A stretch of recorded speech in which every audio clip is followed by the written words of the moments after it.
let's move on, I guess, to our kind of score predictions, and I guess the kind of question we mentioned earlier on: how crucial is this game for Champions League positions? Because as we said, 2 points separate them. You know, a win for Chelsea would be absolutely massive to go 5 points clear of City at this stage in the season. But for City, it's straight back above us. So I guess, do we think this has a massive impact on top four for the whole season? And then let's touch on our score predictions. I'll start off this. I think whoever wins, if there is a winner, they get Champions League football. But whoever loses, I don't think's out of it, because it's looking very likely that top five get Champions League football next season.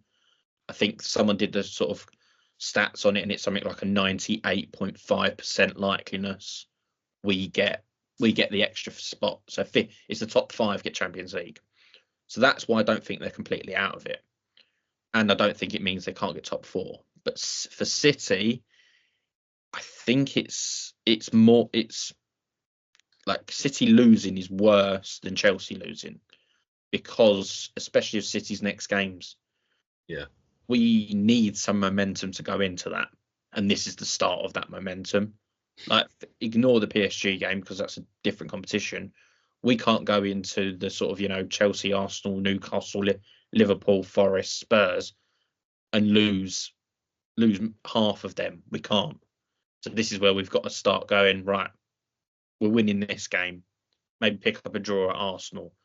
Maybe it sort of keep the momentum going, and you can't just stop on the first hurdle. So I think that's the way top four would go with it. But I think Chelsea losing isn't the end of the world to their Champions League aspirations. I think it could be more damaging to City, though. Yeah, I think that's a really good point, actually. Considering your run of games, it's almost a must win. It feels like a must win, because if you are, you have to be back almost.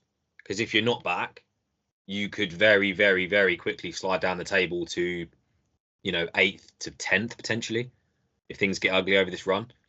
So yeah, I think there is definitely, although our form's been worse over the last 5-6 games, I think there's a lot of pressure on you guys this game, more so than us. I'll do my score prediction to kick things off. I think it's going to be tight, so I'm going to go 2-2. I'm hoping City's defensive issues come back. I think you will score because we've not been, we have been giving goals away. So I think 2-2 for me. So I'll sort of say my points. I think it will be a high scoring game. I've gone with 3-2 City. It's kind of your defence that's sort of given me a bit of hope with the way that you've leaked goals. It's not taken teams a lot of chances to get them goals. So I'm hoping we'll get enough to win 3-2. Reece, you got the deciding sort of neutral factor. Yeah, I do agree. I think Chelsea losing, even if they get heavily beaten, which I don't think they will, wouldn't derail their season. Their problem is actually getting, wins against teams that they probably should beat, particularly at home. There is importance to this because City want to prove this isn't a false dawn, for example. I think, just from what I've seen, I think City could nick this. Whether it be 1-0 or 2-1 is a different argument, but because I think both of you can see goals, I'm going to say 2-1 City. There you go. There we have it. 2 going City, 1 going a draw. But make sure to put your score predictions in the comment section right now. But that wraps us up for another episode. As always, like, comment, and subscribe. You know the drill.